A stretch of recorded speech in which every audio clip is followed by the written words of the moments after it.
वेद विदित कही सफल विधाना, कहेउ रचहु पुर विविध प्रद्विताना। सफल रसाल पूग फल केरा, रोपहु बीथिन पुरचहु फेरा। मुनि ने वेदों में कहा हुआ सब विधान बताकर कहा, नगर में बहुत से मंडप सजाओ, फलों समेत आम, सुपारी और केले के वृक्ष नगर की गलियों में चारों ओर रोप दो। रचहु मंजी मनु चौके चारू, कहहु बनावन बेगी बजारू। पूजहु गणपति गुरुकुल देवा, सब विधि करहु भूमि सुर सेवा। सुंदर मणियों के मनोहर चौक पुरवाओ और बाजार को तुरंत सजाने के लिए कह दो। श्री गणेश जी गुरु और कुल देवता की पूजा करो और भूमि देव ब्राह्मणों की सब प्रकार से सेवा करो। ध्वज पताक तोरण कलश, सजहु तुरग रथ नाग। सिर धरि मुनि बर बचन सब, निज निज काज ही लाग। ध्वजा, पताका, तोरण, कलश, घोड़े, रथ और हाथी सबको सजाओ। मुनि श्रेष्ठ वशिष्ठ जी के वचनों को शिरोधार्य करके सब लोग अपने अपने काम में लग गए। जो मुनीस जेहि आयसु दीन्हा, सोते ही काज प्रथम जनु कीन्हा। विप्र साधु सुर पूजत राजा, करत राम हित मंगल साजा। मुनीश्वर ने जिसको जिस काम के लिए आज्ञा दी, उसने वह काम इतनी शीघ्रता से कर डाला कि मानो पहले से ही कर रखा हो।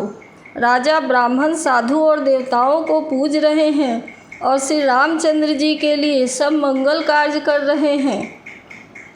सुनत राम अभिषेक सुहावा, बाज कहा गह अवध बधावा। राम सिय तन सगुन जनाए, फड़कहि मंगल अंग सुहाए। श्री रामचंद्र जी के राज्याभिषेक की सुहावनी खबर सुनते ही अवध भर में बड़ी धूम से बधावे बजने लगे। श्री रामचंद्र जी और सीता जी के शरीर में भी शुभ शकुन सूचित हुए। उनके सुंदर मंगल अंग फड़कने लगे। पुलकित प्रेम परस्पर कहहीं, भरत आगमन सूचक यहीं। बहुत भय दिन अति अवसेरी, सगुन प्रतीति भेंट प्रिय केरी। पुलकित होकर वे दोनों प्रेम सहित एक दूसरे से कहते हैं कि ये सब शकुन भरत के आने की सूचना देने वाले हैं। उनको मामा के घर गए बहुत दिन हो गए, बहुत ही अवसेर आ रही है, बार बार उनसे मिलने की मन में आती है। शकुनों से प्रिय भरत के मिलने का विश्वास होता है।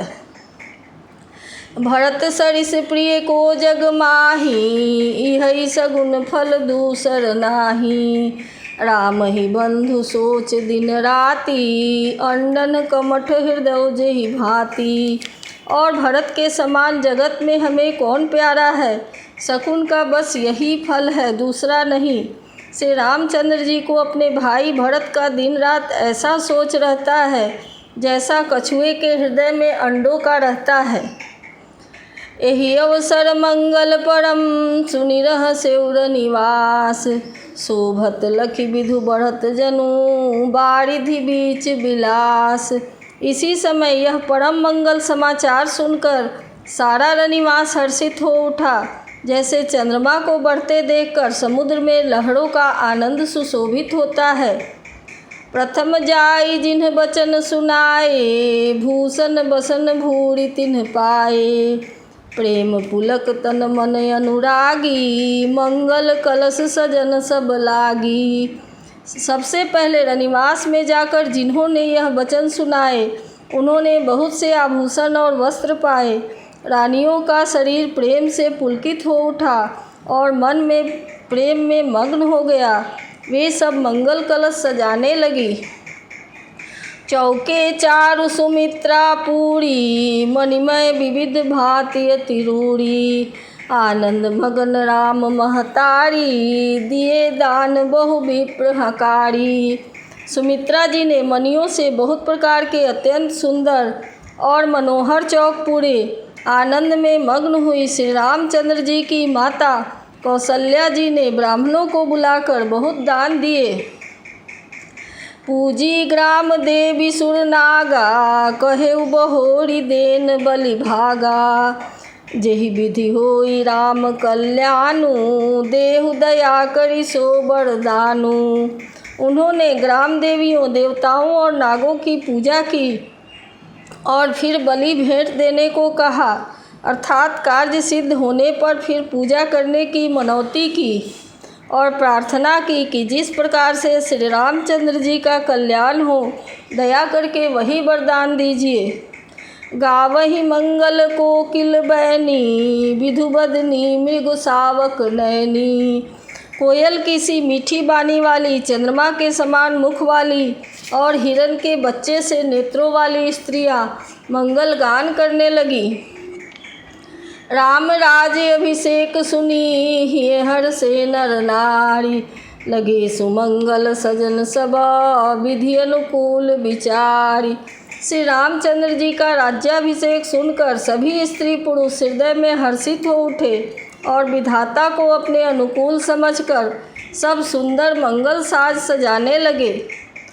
तब नर नाह वशिष्ठ बुलाए, राम धाम सिख देन पठाए। गुर आगमन सुनत रघुनाथा, द्वार आई पद नायउ माथा।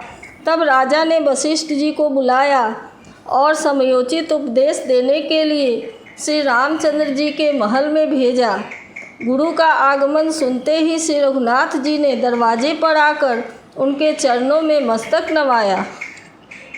सादर अर्घ देई घर आने, सोरह भांति पूजी सन्माने।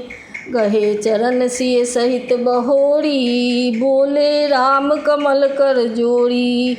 आदर पूर्वक अर्घ्य देकर उन्हें घर में लाए और षोडशोपचार से पूजा करके उनका सम्मान किया।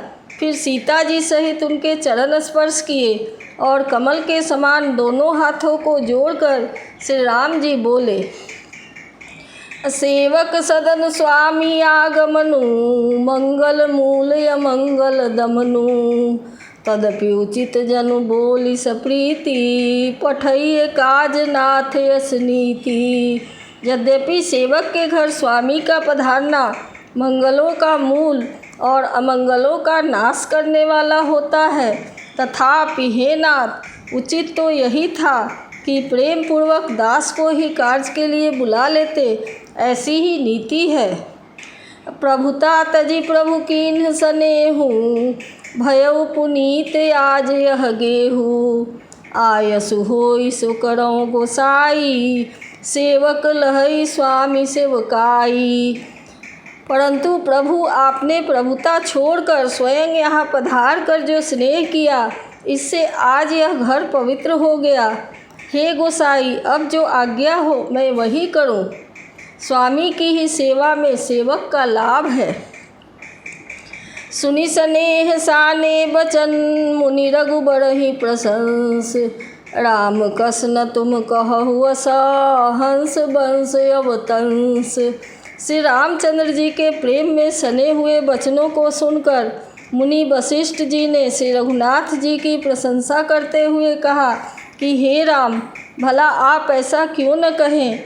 आप सूर्यवंश के भूषण जो हैं। बरनि राम गुणशील सुभाऊ, बोले प्रेम पुलक मुनिराऊ। भूप सजेऊ अभिषेक समाजू, चाहत देन तुम्हि जुबराजू। श्री रामचंद्र जी के गुणशील और स्वभाव का बखान कर मुनिराज प्रेम से पुलकित होकर बोले, हे रामचंद्र जी, राजा दशरथ जी ने राज्याभिषेक की तैयारी कर ली है। वे आपको युवराज पद देना चाहते हैं। राम करहु सब संयम आजू, जो विधि कुशल निबाहै काजू। गुर सिख देई राय पहि गयऊ, राम हृदयस विस्मय भयऊ। इसलिए हे राम जी, आज आप उपवास हवन आदि विधि पूर्वक सब संयम कीजिए, जिससे विधाता कुशल पूर्वक इस काम को सफल कर दे।